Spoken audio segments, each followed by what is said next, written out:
This episode of Earl Grey is brought to you by Audible.com, offering more than 180,000 titles for smartphone, tablet, and desktop. To get a free audiobook of your choice and help Trek FM at the same time, visit audibletrial.com/Trek FM. And also by Enterprise in Space, an international program of the nonprofit National Space Society. Find out how you can help science and education and become a virtual crew member aboard the NSS Enterprise Orbiter by visiting enterpriseinspace.org. Hi, this is Robert O'Reilly. My name is Gowron. Honor to you and your house. You're listening to Trek FM.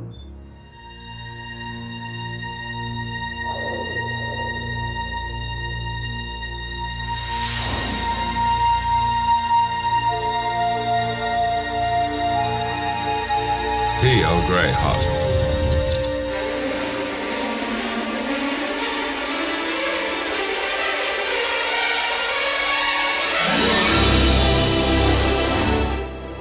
Hello, and welcome to another episode of Earl Grey, Trek FM's dedicated podcast to the next generation. I'm your host, Amy Nelson, and joined with me today is Richard Marquez. Hello, Richard. How are you? I'm doing fantastic. Unfortunately, we are not here with Lee. He is out being a healthy nut, running his marathons, and we wish him the best of luck. But we do have a recurring guest host here with us, and that is Justin Ozer. Welcome, Justin. Hey, happy to be here, and I'm a recurring guest here, just like recurring guests on TNG. Once they appear twice, it's recurring. Exactly. And we have a fabulous episode lined up for you today. Again, talking about a recurring guest, and that would be Ensign Ro.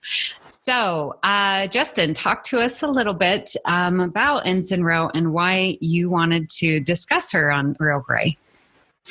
Well, first I'll say that Ro is one of my favorite characters from The Next Generation. Actually, in Star Trek, I just love. She has this fierce determination about her, and she's just going to do her thing no matter what, which is something different than we've seen on TNG before. And she actually appeared in a lot of episodes, 8 episodes. There were 6 in season 5, just 1 in season 6, and then an episode finishing things out toward the end of season 7. And I'm also a fan of Deep Space Nine, and she was actually offered the role of the Bajoran first officer on Deep Space Nine was actually offered to actress Michelle Forbes to play as Ro Laren, but she turned it down because she wasn't interested in a recurring role. She wanted to, see what else she could do in TV and movies. So they rewrote it for Kira Nerys instead. I just find that interesting. She's what? That was a big mistake. Well, we can argue about that separately, but yeah. Well, she's also the first Bajoran that we see. So basically, they invented this new species for her character, and big game, a big part of those episodes, and of course a huge part of Deep Space Nine. So I just have a certain affection for her character and what it means for Deep Space Nine, but also the impact that it has on the Next Generation, because she's just a very different kind of character than we see otherwise. So that's why I wanted to talk about her, and also we're going to do the ambitious thing of trying to talk about all of the episodes that she appeared in, all 8. So, Richard, what are your first impressions of Ro Laren? I honestly don't like her. I like the episodes that we're going to be discussing, but the character Ensign Ro I actually don't like. And the only reason why is I have a personal tie. I don't freaking like terrorists. I think that's part of the reason why. So that's why you don't like Kira either, huh? I actually don't like Kira either. But it's just I get it. I mean, if it was like real, if this was like real life, obviously none of this would happen, unless they had a strategic reason to bring her out of prison. But I get the story. It's a great story, but it's just it's just it hits a personal level with me, and because I fought with those dudes out there. There's something to clarify, though. I mean, the character of Kira on Deep Space Nine, she was definitely a terrorist, basically, or a freedom fighter, however you want to call it. Freedom fighter if they win. Yeah, on Deep Space Nine. But Ro actually has a little bit of a different story. I don't think we ever get any sense that she's part of the resistance. She was in a camp because of the Cardassian occupation, and she had really, struggled a lot. Well, okay, you know what? Yeah, you're right. No, you're right, actually. And I mean, they're dealing with terrorists in the first episode that are Bajoran, but that's actually not Ro's specific background, right? Because she's the one that got those officers killed, or not directly, but yeah, she could have stopped it. But anyway, but yeah, like definitely. I wasn't too fond with it, and I think obviously knowing that it was going to turn out the way it was in Preemptive Strike, that it definitely didn't settle well with me after that with her. But then again, I guess before that, yeah. But to me, if she would have started in Deep Space Nine, I think that would have ruined it for me, to be quite honest. Well, it was interesting that you want to talk about Ensign Ro, Justin, because I too do not prefer Ensign Ro. And my reasons are vastly different because of her little relationship with Riker, where that is Troy's territory, and I get she lost her memory. Defensive. No, that is no excuse. And I tweeted out when I was watching, I'm like, maybe I'll like her, but no, I just can't. But also another reason. Oh, go ahead, Richard. No, I was gonna say you can't see my eye rolls.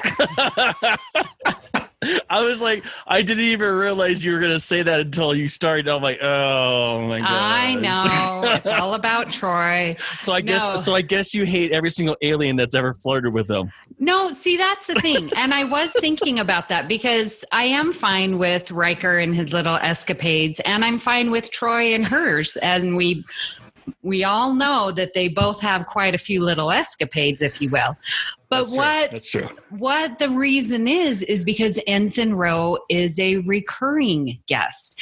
And so that made it a little bit more of a serious relationship rather than, oh, we're visiting this planet and we're going to fly away. Like that obviously is a dead-end relationship.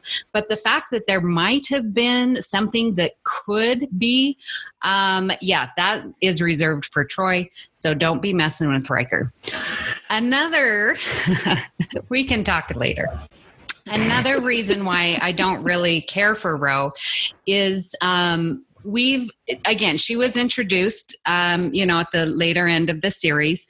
And up until then, as we know, Gene Roddenberry didn't want to have any conflict amongst the characters. And so you've got pretty good 5 seasons of, getting along, liking each other, working together, building family, very low on the conflict amongst characters. And so then here comes Ensign Ro, and you're right, she's very strong, opinionated, dominating. And so then you get that conflict between the characters. And it just is so, oh my gosh, this is so brand new that it sort of jars you a little bit, and that jarring I just didn't like. So I haven't had the best of opinions of her for those 2 reasons, but I can appreciate her character. I just don't have to like her. So in a sense, what you're trying to say is don't rock the boat. Yeah, right. No, it's very, very interesting. We're not on the same page like we were with the last one where we were together for Time Zero. Exactly. Yeah. Okay. I mean, that makes it interesting. Exactly. Makes for good discussion. Yeah. I actually thought Amy was going to like her. I actually thought I was going to be the only one.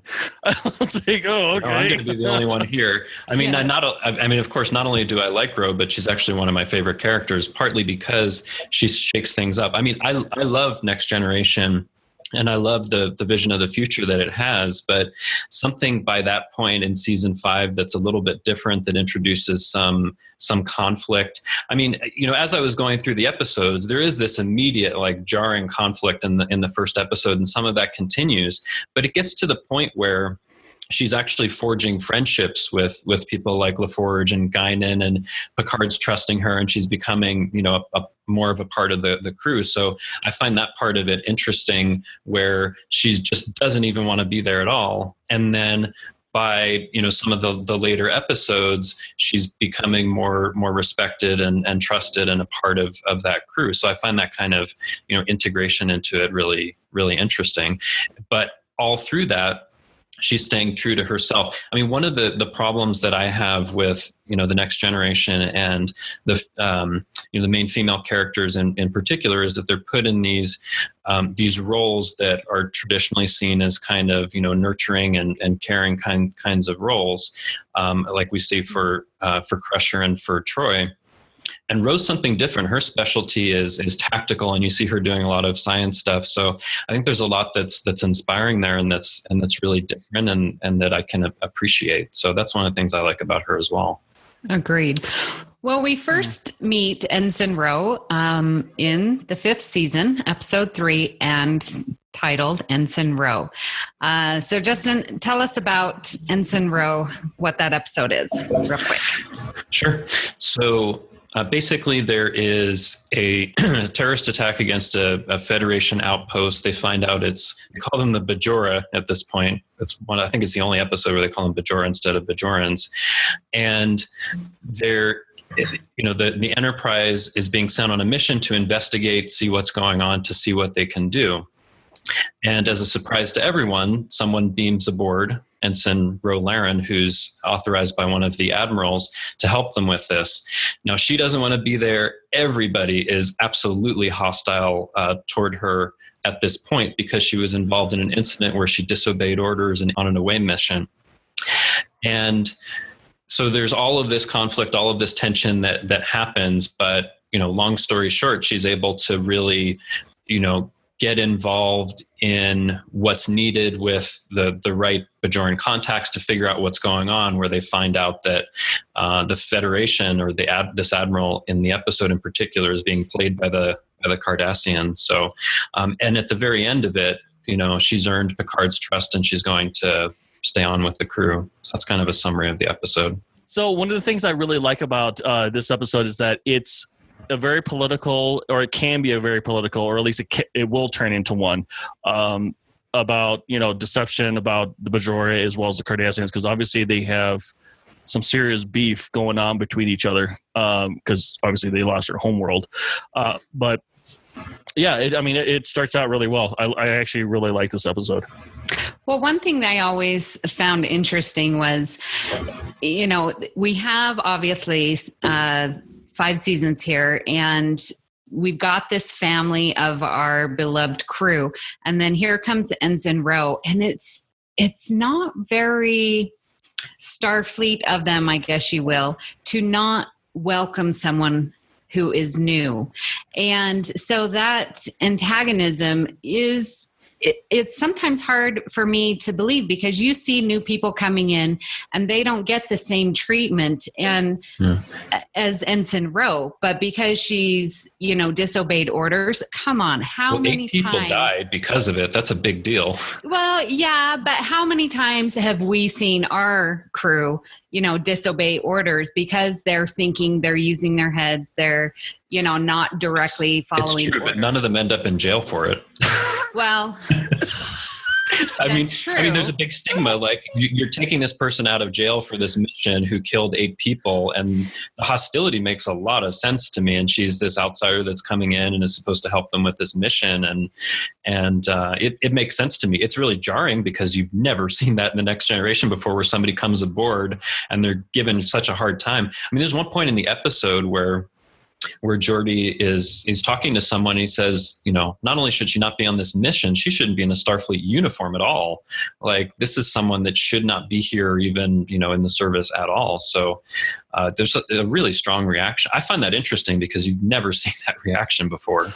Exactly. Right. Yeah, and and I'm glad you said that, Amy, because one of the things that that a lot of the people I served with, because I mean, it ultimately goes with unit pride. I mean, that's ultimately what the Enterprise D is. It's a unit, and they're all gelling together because, yes, in a sense, they're family. If they were all dudes or whatever, but like it's the same thing. Like in a military unit, you gel with that person, you trust each other, and you're willing to take those sacrifices with each other. Then let's add someone that is a screw up at another ship, and then actually comes to your ship reluctantly because they got killed. They were responsible for the deaths of 7 other crewmates. You don't want that You don't want that in your ship because I get it. It's the same thing I would have probably done if I'd have known that. If they were to come to our unit or something like that. Like, I don't want you next to me because you're not willing to do what needs to be done, and those are responsibility of those 7 crew members are the reason why. And I guess something like that, it would take a very long time to gain any kind of trust from anyone. In fact, if it got around, one thing that really surprises me is that it got around the whole, I'm assuming the whole all Starfleet, because something like that would be, incidental. I mean, you wouldn't, or anyone that's involved, and really you're not supposed to be talking about that, something like that, but it did. So yeah, definitely. I mean, something like that would not be transmitted all over Starfleet, and maybe it's because of the flagship. I don't know, maybe. So. But well, I figured there was enough hostility that whoever knew why would just like spread the word. Like, can you believe this person is coming on board? I mean, or maybe it would have been a big news story at the time, right? Maybe something like this just didn't happen, or it was very rare that it happened. Who knows? But they all know about it. That's for sure. Right. They're all talking about it.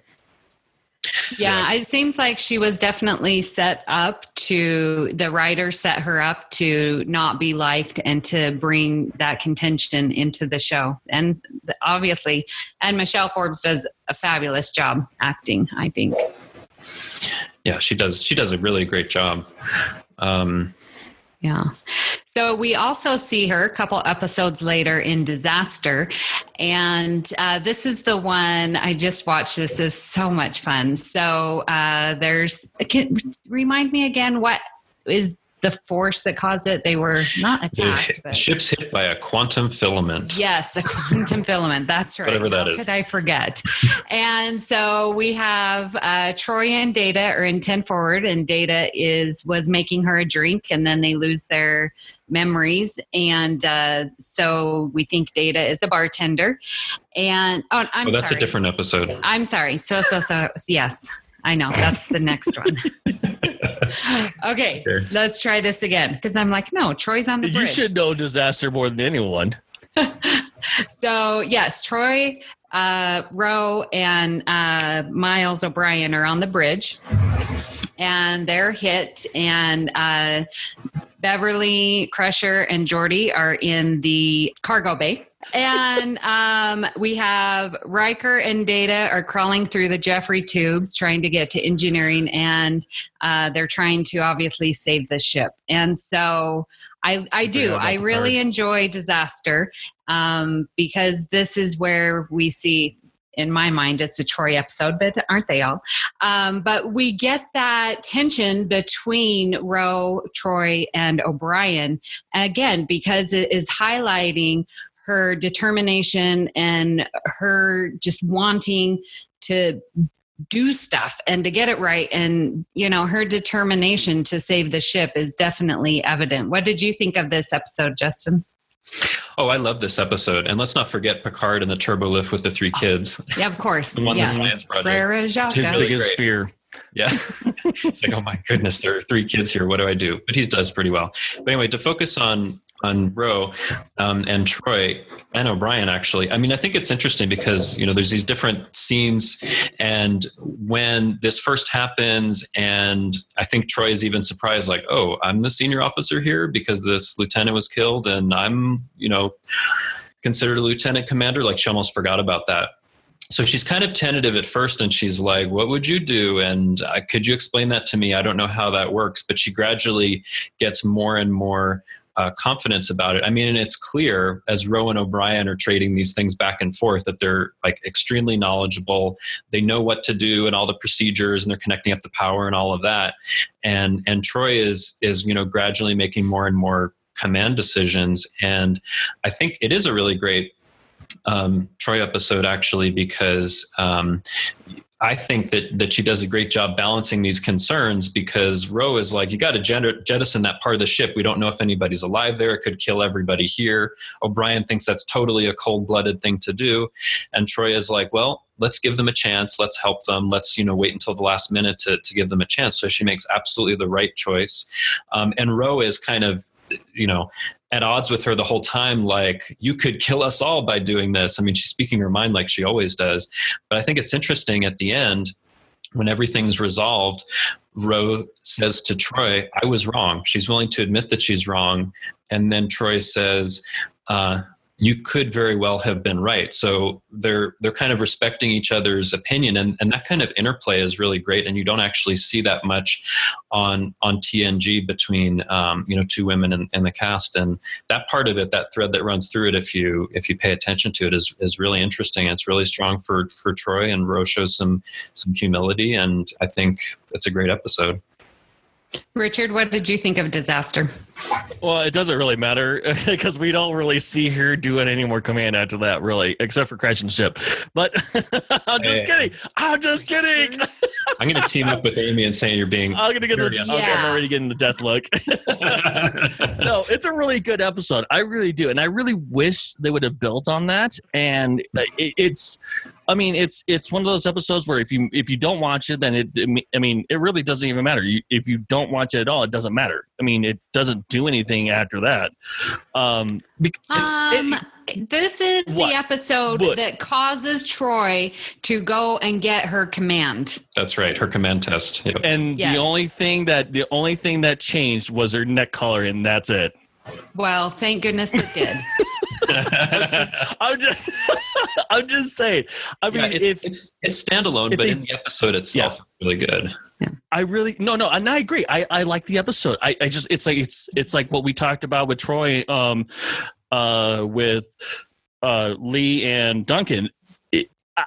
They had, if they're gonna do a story like this, build on it. I mean, make something out of it. Make her a more of a commanding structure or something like that. I mean, because that's one of the things that really ticks me off about. We see all these great episodes of like Crusher, Troy. They're doing something great, brave, whatever. It doesn't matter. You don't even have to watch it because the rest of the episodes don't reflect that.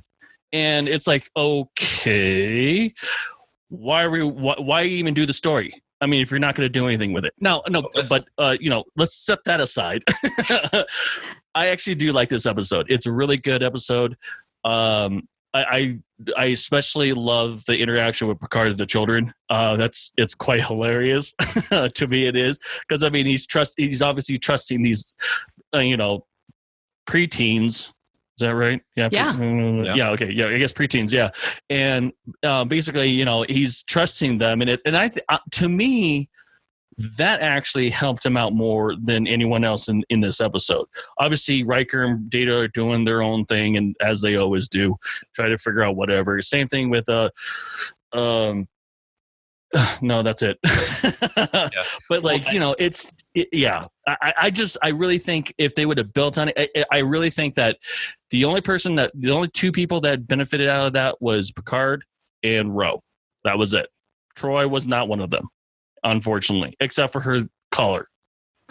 But that's kind of the nature of how TV worked then, that it was more standalone and episodic and didn't necessarily build as much. But yeah, it's a big thing for Picard, I think, to really, just have children there and to handle it and, feel more comfortable. But I think it's a big deal for Ro too, at least, in her interaction with some of the crew. She, is in this situation where where Troy is, asking for her opinion, respecting it as much as O'Brien. It doesn't matter what happened with Ro before. She's going to, take her opinion into account and her expertise. And then it's kind of, gradually building some more, trust among the crew at this point. So, and I think it's interesting that this episode disaster came, I think, just a couple of weeks after Ensign Ro. So they already knew even before that first episode would air that they wanted Ro back, and they brought her back in this episode. So they had some confidence that they really wanted to build on that. Right. Yes, agreed. So the next time we see Ensign Ro is, we're still season 5, but now episode 14 in Conundrum. This is Amy's favorite episode ever. No, this is not. I will have plenty to say about this. Should we give a summary? Yes. Okay, so in Conundrum, a ship comes up, there's a pulse, everybody loses their memory, they have to figure out what's going on. Worf at first thinks he's the captain. There's this guy who appears, Macduff, who's totally been there the whole time, who is supposed to be the first officer, and Riker's the second officer. And through the course of the episode, Macduff leads them toward war with this one species until they figure out that, it's not the right thing to do, and they get their memories back. Well, they kill Macduff too, but that's basically what happens in the episode. This is that episode that I was having memory problems with, and you were the one that told me what this episode was. I can't remember what we were talking about, but yeah, I remember now. Yeah. Well, this is the one I was starting to talk about, with Data pouring the drink for Troy because they're in 10 forward. But yes. Yes. So, there's a couple things of this episode. Yes. One of the big things that happens is that Rose seduces Riker and they sleep together. Sorry, Amy. It happened. It's canon. Seriously seducing. I cannot believe, I will save my harsh comments for in my head, but I can't believe her. I'm not going to call names, but you can imagine what's going through my head. Seriously. Oh, I figured that my quarters aren't as comfortable. I think I spend all my time here. Yeah. Are you kidding me? And Riker smiled. It's not like he was like, oh, no, this is a bad idea. He was like, oh, really? Okay. Oh, yeah. He's in plenty of trouble in this episode, too. Okay. So let's go before that. We'll skirt around that part. But okay. Before that, when they lose their memories, I think what's interesting is, in Ensign Ro, some episodes back, Riker, when she appears on the transporter pad, is extremely hostile to her, tells her to take off her Bajoran earring. Who knows, what the regulation is for that also allows Worf to wear his sash or whatever. But exactly. But he is angry at her in that episode. Very much so. You can see it, definitely. You can see it. He is extremely angry. And not wanting to work with her, nothing. No, yeah. Not at all. But then in this episode, they lose their memory, and now he doesn't remember that hostility or what Ro had done before, just, I guess the things, his expertise in different areas. And they're working together on the bridge. They're, trying to figure a way out of this. That hostility isn't there. So it had everything to do with what she had done before, and not necessarily with her as a person, which I think is really interesting. And you wouldn't be able to know that if he hadn't lost his memory. That in that first part, they are actually, working together pretty well. It's another instance where Rose gaining, some more trust with the crew and working with them more. So I find that interesting as well. What was her rank in this episode? She's still ensign. She's ensign until the last episode. I was going to say she became lieutenant junior grade. Yeah, I think she's ensign in this one. Because I was wondering the pairing between him being the second officer with an ensign to go and do crew rotations and check on the decks. Well, I think it's, so when they actually, when there is this thing that's planted in the computer for what they do, Rose listed as helm officer. So she's usually piloting the ship and at helm, but I guess it's because other people are busy doing other things, and she can go with him to I don't know why. Maybe it doesn't quite make sense, but she's one of the senior officers there who's available to do that. So they check on the crew quarters, and it's all downhill from there, according to Amy. But I mean, me personally, like, I have no special attachment to any relationship in Star Trek. There are certain ones that I really like and that I appreciate. Riker and Troy is one of them, but they're going to do what they're going to do, and it doesn't bother me. But I know for a lot of people, you included, Amy, it's a big bother. It's a big problem. So, but for me personally, I don't care. But what bothers me more about it is that the main way that Ro is used in this episode is as someone to seduce Riker. And that part bothers me because, in the previous episodes and in the other episodes, you see her with her expertise and, making decisions and providing advice and doing tactical stuff and all of that, which I really like. But here, for the most part, she's just there for that element to seduce Riker. So I think that kind of limits the character. Although the conversation that happens at the end of the episode, I think, is really interesting, because there's a certain trope that, if two people sleep together and they've lost their memories or they're drunk or whatever, then they're going to avoid each other or say it never happened. Let's not even talk about this. But there's this scene in 10 Forward where Troy and Ro are talking together and kind of laughing together, and Riker comes up and he's like, so sorry about, what happened. And they're like, no, it's okay. I think Troy says, sometimes when you lose your memory, you do things you've always wanted to do. And he's like, she said, what? And he's just kind of flabbergasted. So it kind of subverts the usual expectation or the usual way these things end. And I like that part of it. But overall, as an episode, it's an odd episode. So I guess if Troy's okay with it, then you should be okay with it? Well, that's why. Okay. Well, but that's why that last scene really does. It makes it, and you see them both sitting, and then Riker approaches, and I'm screaming at the TV, "Run away! Run away! This cannot end well for you, Riker." But no, it is good, but it gets me wondering, like, if you really do lose your memory, are you going to change that much? I mean, so drastically, it just really makes me wonder, like, if I still had my abilities, but would I change completely my morals and standards? I mean, a little bit. I think they do say that. It's a go ahead. Sorry. No, I was going to say, it's like they. All right, Richard. I know. No, what I was going to say is, like, they do say that you're a completely different person from, like, I don't know, from teenage to 20-year-old to, like, if you make it to 60, 70-year-old, and you're a completely different person. I don't know. I'm for me, I'm only 34, and I'm a different person than I was back in freaking high school. Yeah, but that's because you have your memories and stuff. Like, well, yeah, but I mean, I guess it deals with I guess I would assume that you probably would, because I guess each experience is different from the next, and I guess it's the way you react, and that's. You got your memory, but I mean, I don't know. I mean, well, I think it makes some sense, because the way that this memory erasure is done, they know how to speak, and they know what their expertise is. Like, Rose still knows how to pilot the ship and all that kind of stuff. So they have that expertise, but they don't have their memories of, let's say, what they were taught growing up, or what they should feel about somebody or what they did. So I think it makes a certain amount of sense, although how you could be that specific about it, and one photon torpedo is going to destroy your enemy, that part doesn't make any sense. Like, how they'd be that sophisticated with memory removal.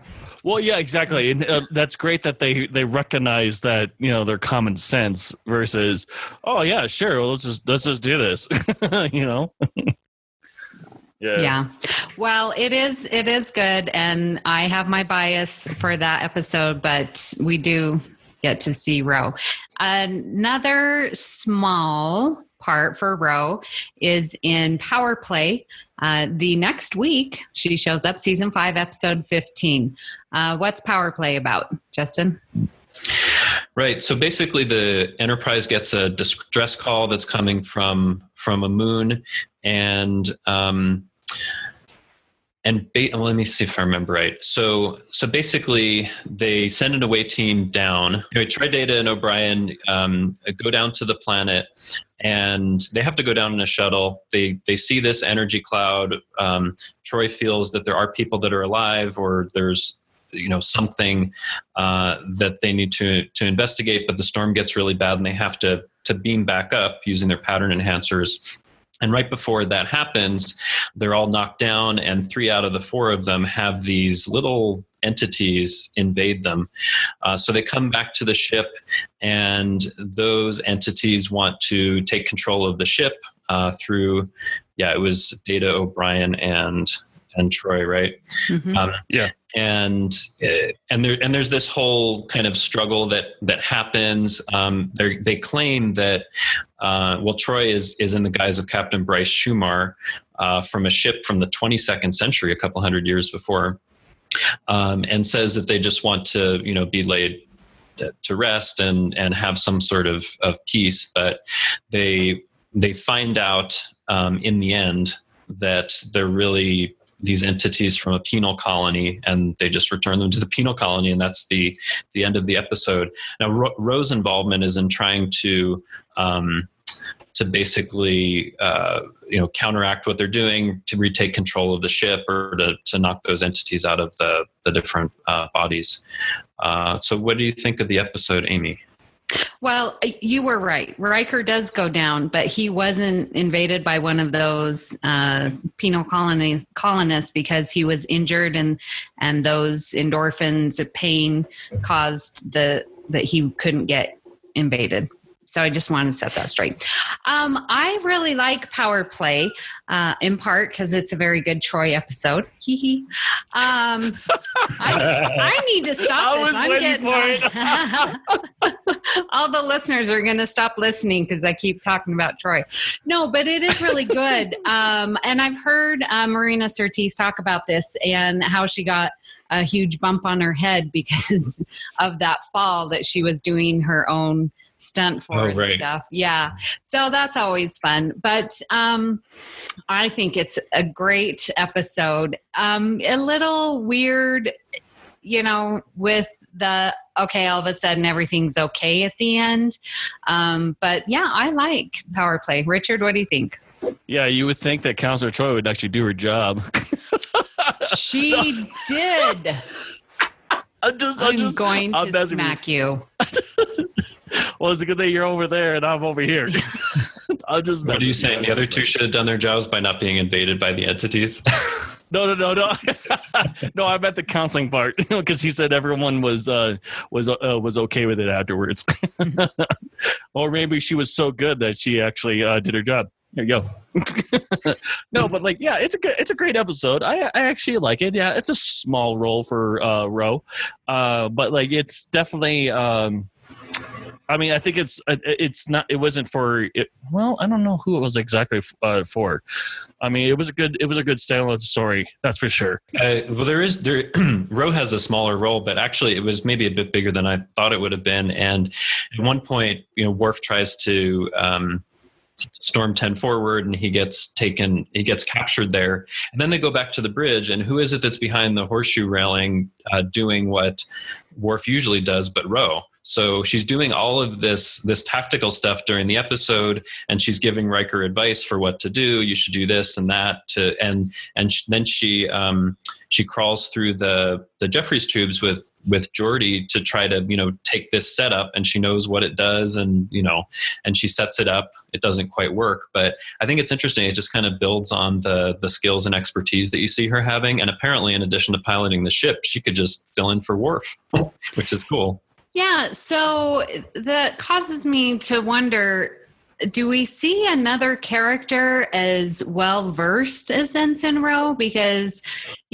I can see for main characters, like you are going to be in your expertise, Worf is tactical, Beverly's medical, Geordi's engineering. I think at the beginning, like Worf sort of, when Tasha was there, like he sort of did lots of different things. And until Geordi was, head engineer, he sort of was doing a lot of varied things. But we don't see Barclay, he's mostly engineering. He's engineering pretty much.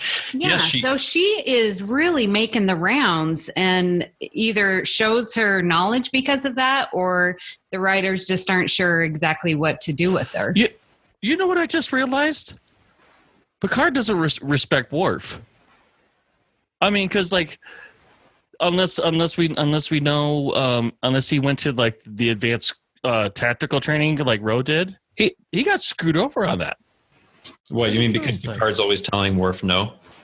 Yeah. It's like so okay. So he's the tactical, obviously, because he got the tactical just slot because of Yar dying and all that kind of stuff, and obviously he was the next runner up. And then, like you were saying, Amy, Ro was a very obviously knew something about tactics and also helming the ship, but Worf is just security. So if he's that good and he's the main tactical officer or the main security guy, then wouldn't he have gone to the advanced tactical training like Ro did as well? You know what I mean? Like, I don't know.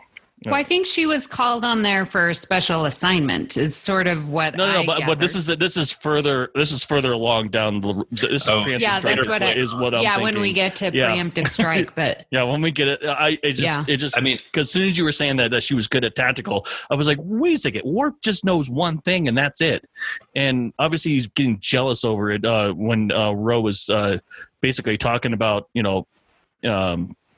tactics and security and all that kind of stuff. It's just, I think it's a good question. Like when you're at Starfleet Academy, do you just have one specialty or can you go between different specialties? I think we don't know. I mean, like with Worf, we don't know what kind of training he gets, but on Deep Space Nine, he's the strategic operations officer. I don't know if that's similar to tactical or different, but he does something I think a little bit different there. But yeah, it is interesting. And like in a later episode, it seems like Ro knows quite a bit about engineering as well. So it seems like she could do all of these different positions despite being an ensign. So there's something in the background that we don't know about. And I'm not sure, but I thought it was cool to see that she can do more than just pilot the ship. She can do a lot of other things. And I like that about her character because it's not just focused on one thing. Yeah. So another small part, we see a couple episodes. Again, we're still season 5. Episode 18 is Cause and Effect. I think the only introduction you need is, I repeat, all hands abandon ship. Right? This is the one where the Enterprise gets destroyed. Showing his a D broken model. D, yes. Missing nacelle. And you know what? The crazy thing is, it's the same nacelle. Same one that gets hit. So I'll just describe this. So my cat, maybe I bought this Eagle Moss, the Enterprise, I bought the Eagle Moss Enterprise maybe a couple of weeks ago, and I left it on my kitchen counter table that the night that I got it, funny enough. And next you know, at like 3:00 in the morning, I hear this loud crash. My fat cat freaking either sat on this or whatever, or tried to tackle it, or what I really think he was trying to do, because I've been watching Star Trek with him in the room, is that he likes to reenact cause and effect. And funny enough, it's the same nacelle that broke off and everything. So this thing is delicate too. And really, the funny thing is, I'm sorry we're on a tangent here, but the funny thing is I also have a Enterprise D model, and it is missing the exact same nacelle. So she was trying to reenact it too. Yeah, crazy. That's sad. Yeah. Well, so sorry, Justin, tell us, what does Ro do? What does she play in Cause and Effect? Yeah. So basically, I mean, there's the time loop episode, and she's in each of the loops, but it's a small it's really a small part. I mean, basically, she's doing things like saying, inertial dampers failing, we're losing attitude control. And then Picard says, all hands abandon ship, and then it explodes. I mean, there's a little bit more. I love Cause and Effect. It's one of my favorite episodes. But basically, she just gets certain variations, like sensors didn't detect this until we were right on top of it, and maneuvering thrusters aren't responding. So she's just doing different things at the helm. I think even in the last loop, that's all she does. So there isn't really much to say, except they just thought they'd slot her in there so people would remember, I guess. But there isn't really much that's contributed to her character. So I'm still sad over it. Still sad about his missing nacelle. Oh man. I actually thought someone broke into my house, actually, when I heard this thing crash. I'm like, oh no! And then I turned on the lights, and there it was. Yeah, I had not the same thing happened, but like what's behind me, which is the All Good Things Enterprise D right up here. Mm-hmm. I've had the cats disturb that, and it's fallen over. It has like a little saucer separation thing too, so it'll like separate. There's like little nicks on the paint, but it's pretty big, so nothing's broken off, thankfully. But it's fallen from that height before. Nice. I used to have the diecast Enterprise D where you could separate it and everything, and that thing was indestructible. I think I threw that saucer separation, and this was before Generations, mind you, Amy. Okay. But like I threw that thing like a frisbee sometimes, and it's got I don't know where it's at now. I got it somewhere in this house, but like it's got so many scratches on the bottom of it of me throwing it like a frisbee. But yeah. So, this one's probably fallen off like 5 times, and it's still okay. Nice. Nice. Well, I'm jealous. Mine didn't survive. Mine was the weaker version. You have the small one. It's not about size. I know, but I mean, it's here because it's like 18 inches long or something like that, the ship. So what I do like about Ensign Rowe, that getting back on topic here, we've got, like you said, how many? 1, 2, 3, 4, 5, 6 episodes in season 5. And even though we've now talked about 2 small parts for her, the writers are continuing to put her in and so that we're seeing her face, and that she is now becoming a part of the crew, and she's getting these lines and stuff. Yeah. I find that interesting. Outside of Lwaxana, has there been another character that's been so written in deliberately like this? Well, Guinan, of course, in more episodes, but okay. Yeah, but I mean, I was actually taking a look at it, and she does get quite a few appearances. I mean, Gowron is in fewer appearances than Ro is in TNG. So she's actually really prominent. She's actually, I think, the most prominent guest star in season 5. I don't think, Lwaxana or Gowron or even Guinan isn't in as many episodes of season 5 as Ro is.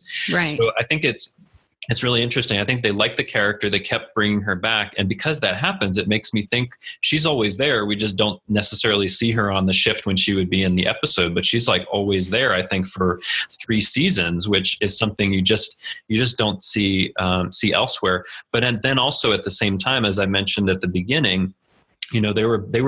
It wasn't their intention when they created the character of Ro and the Bajorans that it would have anything to do with Deep Space Nine. But as that was developing during season 5 of TNG, they were kind of building it around Ro being part of Deep Space Nine. So I think that's part of the reason why they had her, more and more on TNG. And I think as late as April of '92, which was toward the end of season 5, Ro was a part of the outline and the story for Deep Space Nine until Michelle Forbes turned it down. So I think that became the intention more and more as the season progressed.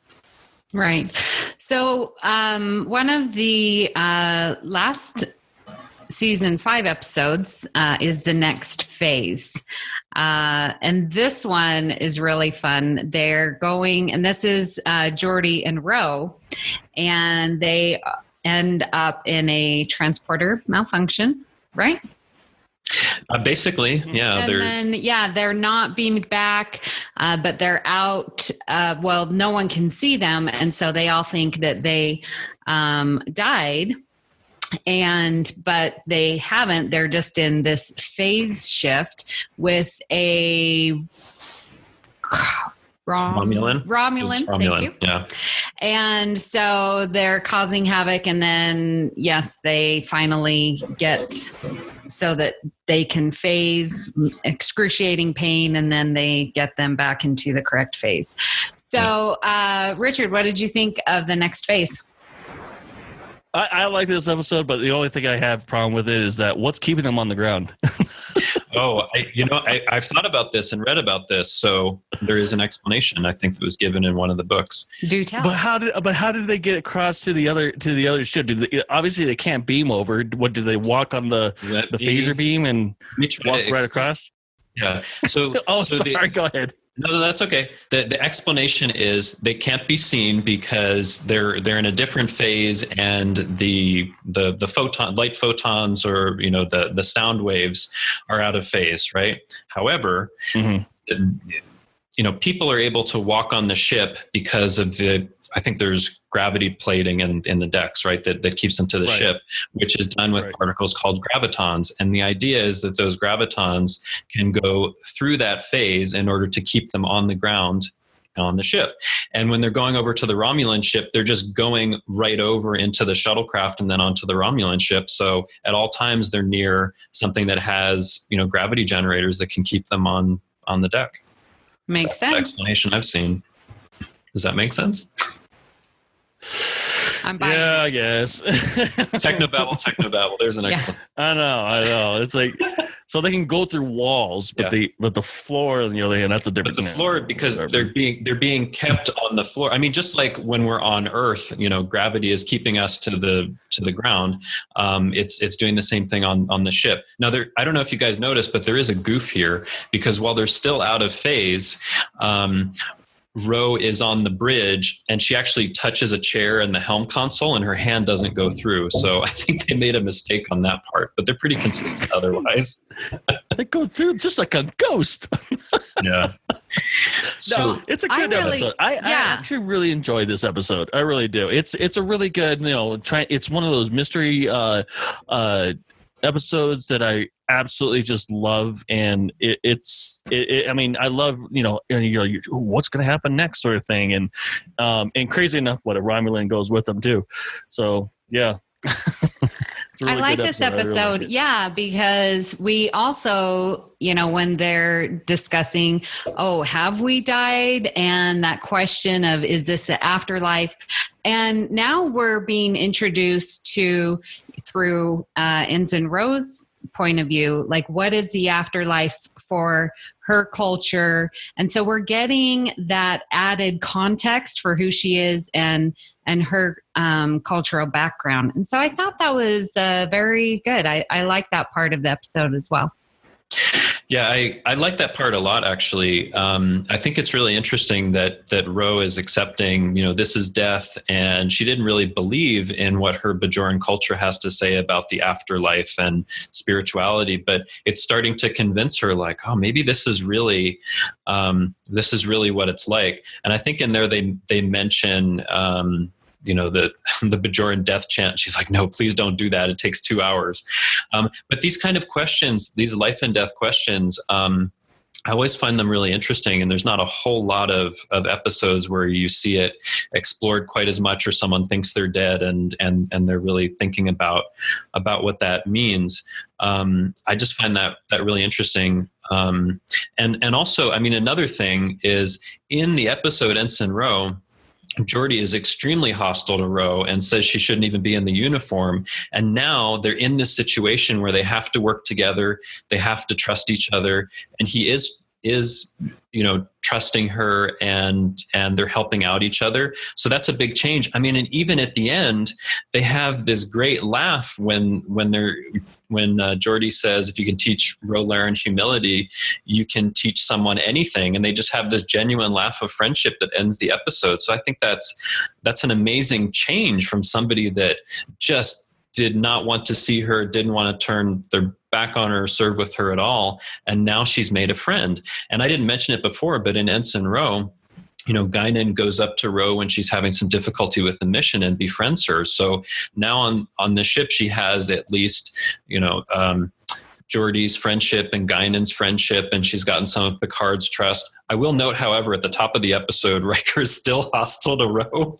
So I don't know if it has to do with him being, angry about being so uncomfortable with Ro and Troy talking about what happened in Conundrum. But Riker continues to have some hostility toward her, which is interesting. But she's kind of gradually becoming more and more a part of the fabric of the ship, and that's one of the things I really like about this episode. Yeah, I like when she's questioning what she's been told her whole life about the afterlife and stuff. That was very powerful. And you're right, Geordi, he comes to the point where, we've seen this before with him, where it's like, well, you're stuck here, you need to work. And so survival sort of depends on you working together. And so we see this recurring theme with Geordi before, and how well that they do work together because of that common goal. And then, exactly at the end where you see them, they now have this bond, this common experience that will keep them friends. So that is a nice transformation to see. So, another fan favorite, we come to Rascals. This is season 6, episode 7. And Justin, tell us, what is Rascals in case anyone doesn't know? Basically, Picard, Ro, Keiko, and Guinan are returning to the ship after they visit a planet.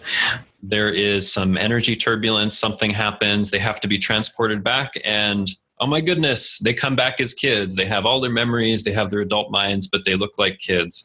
And they basically have to deal with that through the episode. And then in the middle of the episode, Ferengi come by with 2 birds of prey to take over the Enterprise. And they have to hatch this plot as kids to save the day.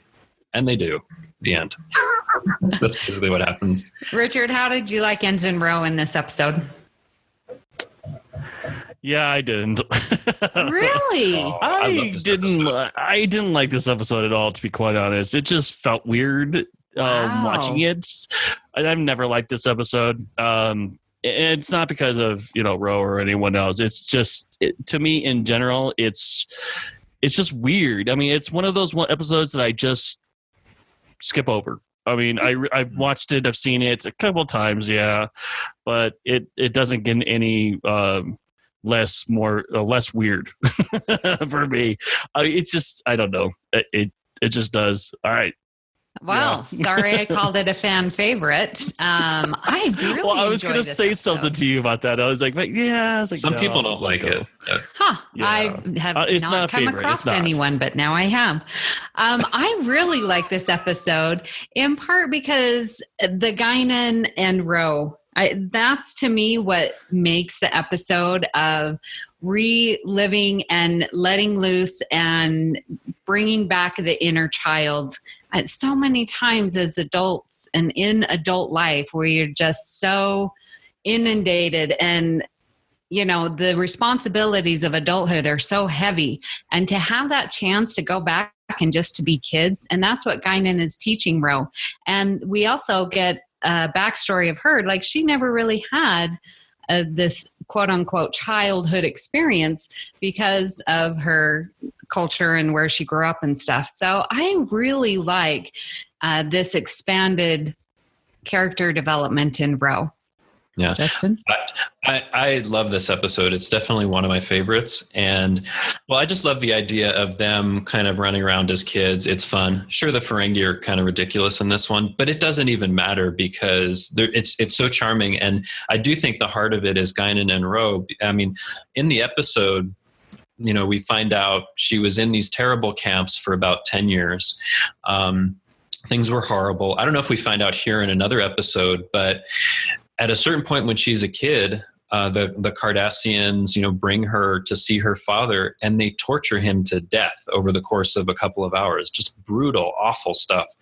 So you figure that, having gone through that, kind of pushing through and doing her work is a big thing. At first, when she's a kid, she's like, what do I do? What do I do now that I'm a kid and I've been relieved of duty? I want to work. I want to do things. And Guinan's like, hold on a minute. There's nothing we can do about this. Let's be kids. Let's have fun. And she convinces her to have fun. They're jumping on the bed and all that.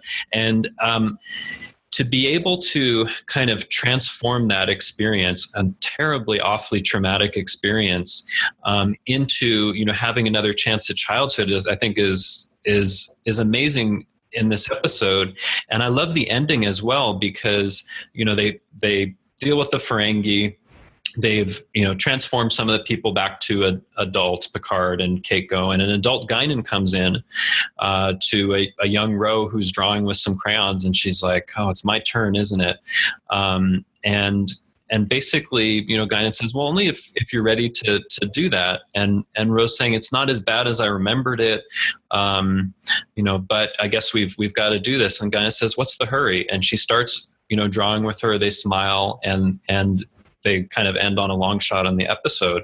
So Ro gets to kind of experience that extended childhood and get some healing from that with Guinan's help. I love it. I actually think that last part is a really beautiful moment in an otherwise just kind of fun and silly episode. So agreed. Sorry, Richard. We like it a lot. No, that's fine. That's fine. Yeah, everyone can. It's just like. Everyone has an opinion. No. I was going to say it's just like with that one episode. What is that? The most racist episode? Code of Honor. It's not like Code of Honor with me, so It's far from Goodness. But I'm just saying, I'm talking about how people like it and don't like it.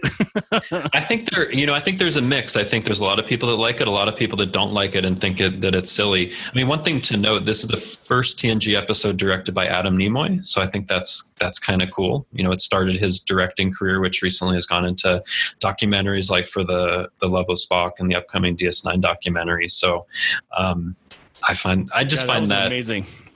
Yeah, their whole campaign to gather all that money. Oh yeah, for sure. Yeah. So but that's where Adam Nimoy really got started with his directing career, was in this episode, which I think is really cool. And I just like the feel of it. I just always smile thinking about the episode, even though there's some silly parts of it. So yeah. I like it. And I think, what's interesting is, Michelle Forbes is in it for about, 2 minutes as the adult Ro, but you get all of these young kids and the young kids are great. The young Guinan is amazing and the young Keiko and Picard are really great. But the young Ro, I think, manages to kind of capture the attitude that she has, while at the same time, I don't know, being a bit more flexible as a kid might be. So I really liked her. And I was actually, taking a look at what she's done. Her name was Megan Parlin, and she now does she writes and produces science documentaries, which I think is really cool. I don't know, maybe she was inspired by this experience, but I think that the young kids, they carry the episode and they made really great choices here. So I like that as well. Yeah. Well, our last episode that Ensign Ro appears in is Preemptive Strike. That is season 7, episode 24. So quite a big jump from season 6 now to the end of season 7. And tell our listeners, Justin, what Preemptive Strike is about. Right. So in Preemptive Strike, it opens with Ro coming back to the ship. She's been in advanced tactical training. She's been promoted to lieutenant. She's talking to Picard. It's clear that they have, a lot of respect for each other. And at a certain point, Picard has a mission for her to infiltrate the Maquis, because they're just creating a lot of problems along the demilitarized zone.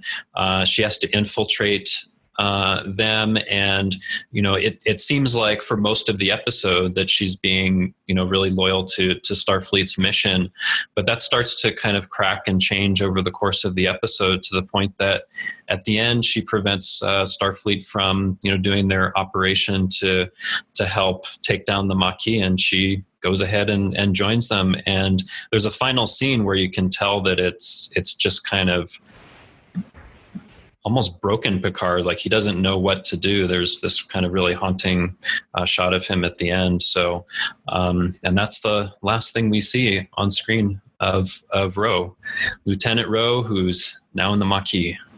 Yeah. Richard, what did you think of Preemptive Strike and Ensign Ro? I have mixed feelings about this one. I mean, don't get me wrong, it's a good episode. It really is. It tells a story, how people are, I guess fighting for their, livelihoods and, and whatnot.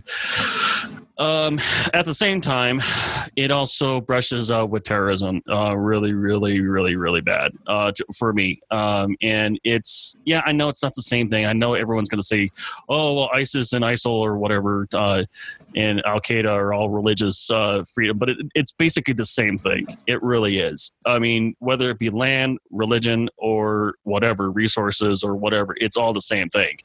And you could even say Chechnyan rebels are basically terrorists too, because they are, even though it's Russia and they kind of deserve it. Russia, that is. But like it's I don't know. It's one of those episodes that I feel that it romanticizes terrorism, and that's part of the reason why I don't. That's part of the reason why I'm half and half with this episode. I get the story; it's great. It was great when it was told back in the 90s. Looking at it again, if I were to watch it for the very first time, I would have hated this episode with everything I had. I really would have. Yeah. So, sorry, Justin. No, I mean that's your opinion about it, and that's fine. So I actually really like this episode. I think that this is one of those episodes where TNG gets closest to the kind of aesthetic and storytelling of Deep Space Nine, because there's a lot of complexity. There's some unexpected things that happen. I think when I first saw this episode, I didn't expect her to defect over to the Maquis. I expected that it would be, really difficult for her to stay loyal to Starfleet, but she would do that. So it surprised me, as Deep Space Nine does sometimes. But I don't think that it's romanticizing what the Maquis are doing. I think that it's looking at one person's struggle with this, because there's a couple of things that are going on for Ro. So, during her childhood, there was this terrible oppression by the Cardassians. And I think, she has a lot of, or had it at least at one point, a lot of hatred for them and wanting to, get even in some way for killing her father in front of her. So what happens during the course of the episode is that she infiltrates this cell, and she finds herself feeling a certain affinity for what they're doing. They're also trying to fight for their freedom from the Cardassians, and Macius, who's one of the Maquis, is kind of a father figure toward her, and even has a respect for Bajoran food and culture and all of that. So when he dies during the episode, it's like her father is being killed all over again. And it just kind of ignites this conflict with her. And you see that conflict when she's talking to Picard in the bar when they're in civilian clothing. And this episode's actually, what I find interesting is this episode's directed by Patrick Stewart, and so he was directing basically himself in the last scene. And something very unusual happens for Picard. He hasn't gotten the mission objective or what he wants at the end of it, and he just doesn't even know what to do. He's completely unresponsive to what Riker is telling him when he hands him a report, and just walks out of the room, and they kind of pan around his face, and he's just in a way that you've never seen him before. So I like the episode a lot because I think it has a lot of complexity, a lot of ambiguity to it. It's more typical of Deep Space Nine. So it's an unusual thing to see in Next Generation, especially like this was right before All Good Things. So this was one of the last things that they went out on for TNG. Anyway, I've talked a lot about it. What do you think, Amy? Well, I like the episode as well, and we definitely get to see the Ro character highlighted. This is definitely her episode.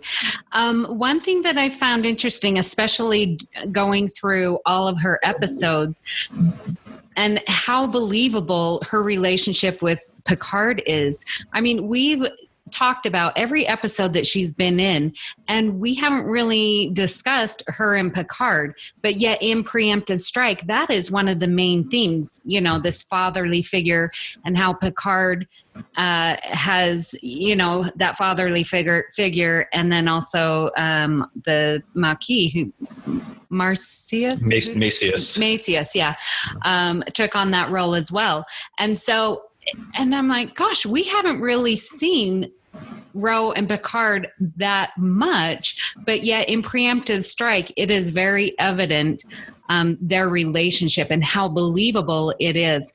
And just kudos to both of their actors for pulling that off and making the story real. Yeah, I agree. I mean, I think that's the heart of it is the trust that they've gained, and then at the end of it, the struggle and the trust that's broken.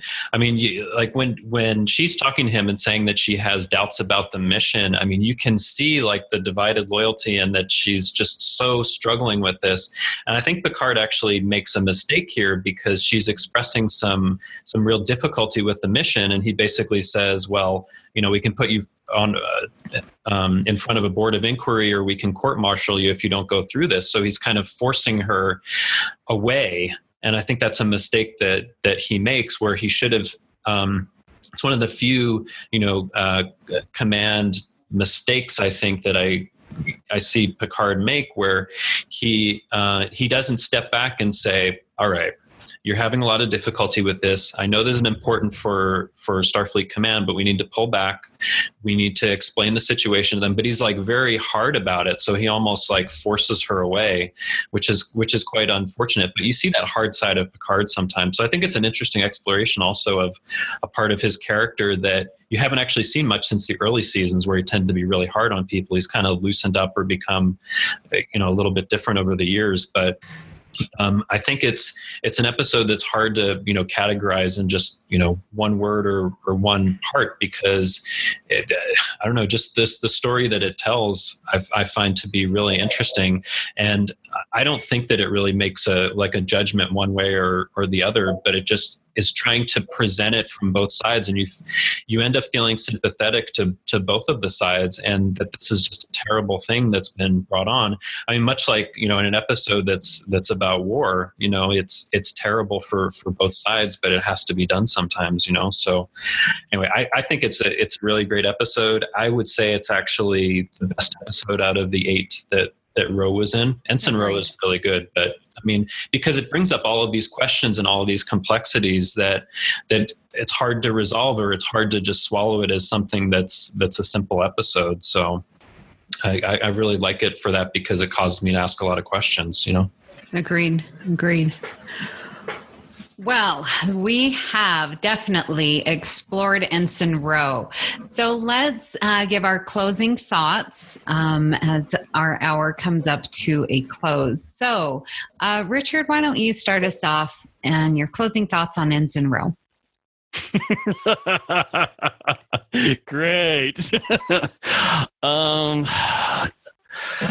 So, like you were saying, like if we were different, if we didn't have our memories, I was just thinking about that while Justin was talking about the Preemptive Strike. I was thinking that, you know, yeah, I definitely am a different person back in 1992 when what year was it? 94 was Preemptive Strike. 94. Okay, so 94. When I watched this episode, I do believe that I really liked it a lot, and yeah, I can see sympathy for the Maquis and everything, even though they get wiped out in Voyager. But like, one thing that, and now thinking about it now, it's like I definitely would have hated it. Absolutely would have hated it. Now today, I mean, because anything that deals with, I mean, because like with television shows that are going on right now, especially when they deal with military or something like that, it, you know, obviously, you know who the good guy is, you see who the bad guy is. There is no in between on what side of the war there is, and especially on this one, this is, you know, obviously there's a third party, and I guess I could sympathize with them, but reality is I wouldn't.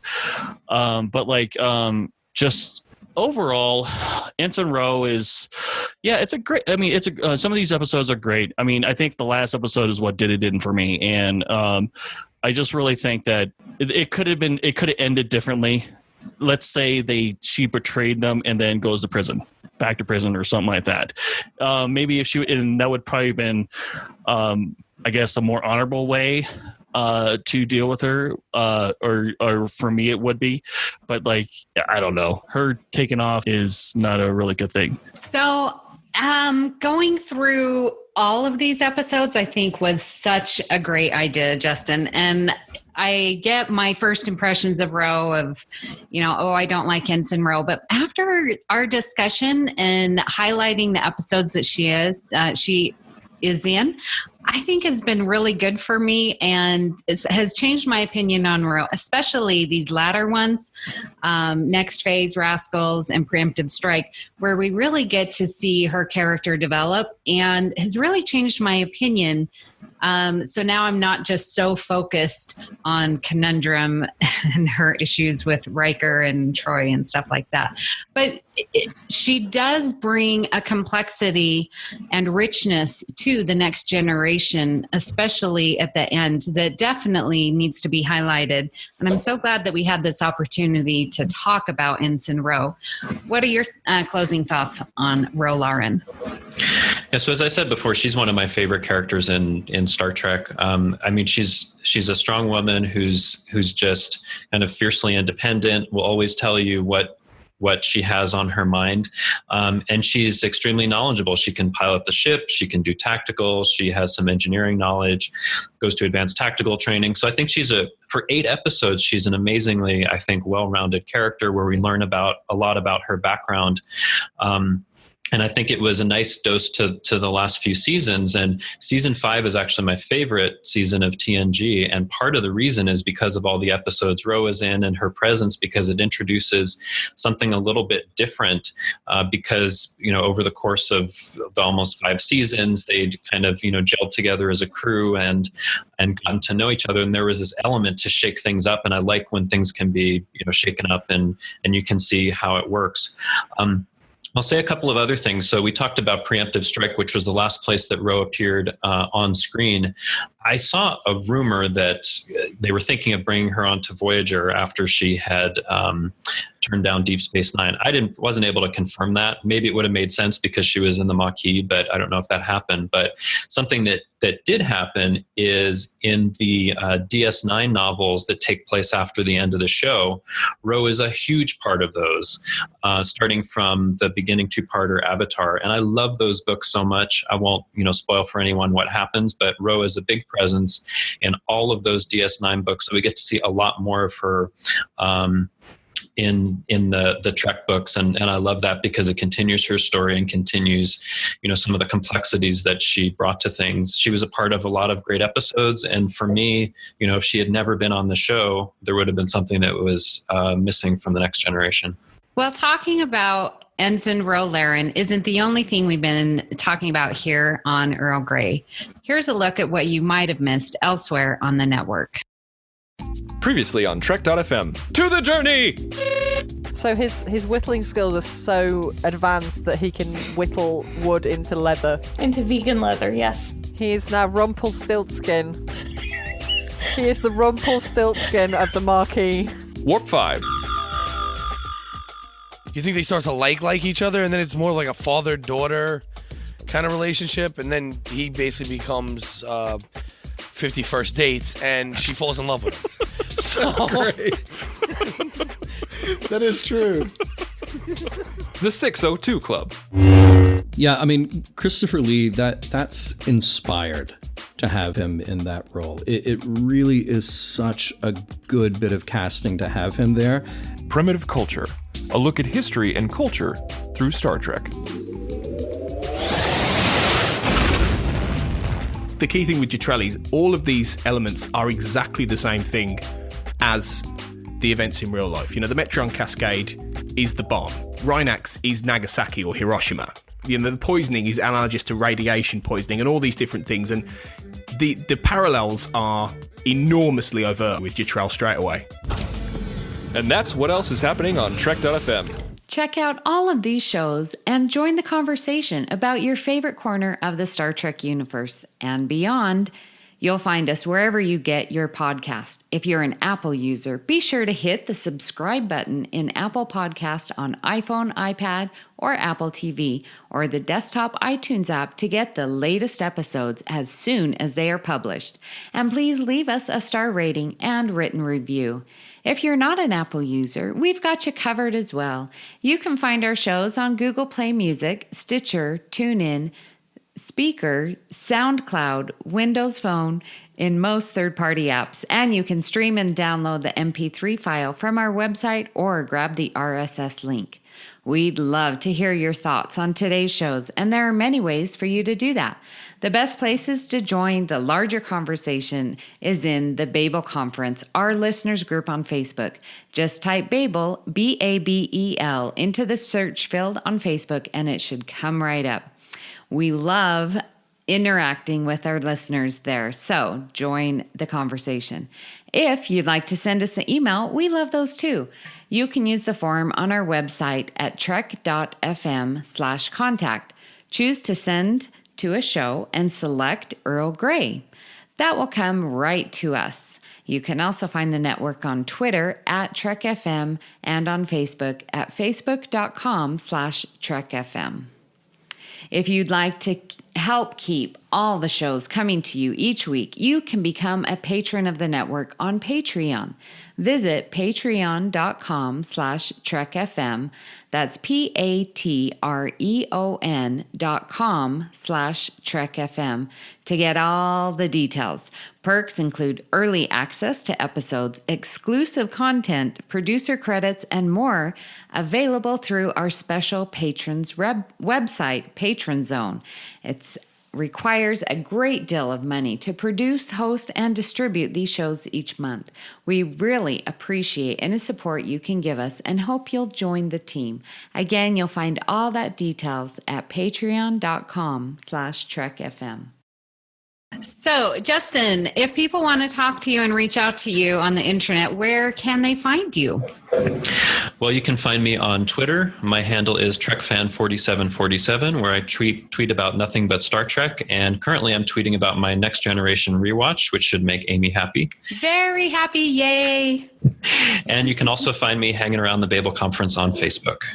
And Richard, where can people reach out to you? Well, they can find me on the Babel Conference, where I pop in here and there, and they can also find me on Twitter at AXRansom.